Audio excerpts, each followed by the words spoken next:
In digital Marathi, जनतेच्या हक्काचं व्यासपीठ। उल्हासनगर गुन्हे शाखेतील सहाय्यक पोलीस उपनिरीक्षक रमेश केंजळे यांना गुप्त बातमीदारामार्फत मानेरी गावात गावठी दारूचा अड्डा सुरू असल्याची माहिती मिळाली होती।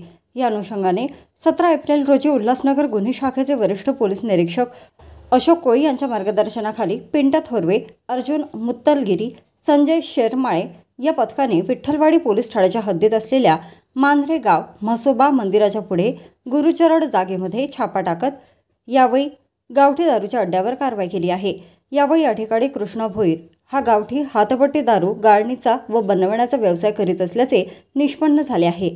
या कारवाईत एकूण 30,40,000 रुपये किमतीचा मुद्देमाल मिळून आल्याने सदरचा मुद्देमाल जागेच नष्ट करण्यात आला आहे। या प्रकरणी विठ्ठलवाडी पोलीस ठाण्यात आरोपी कृष्णा भोईर याच्या विरुद्ध गुन्हा दाखल करण्यात आला आहे।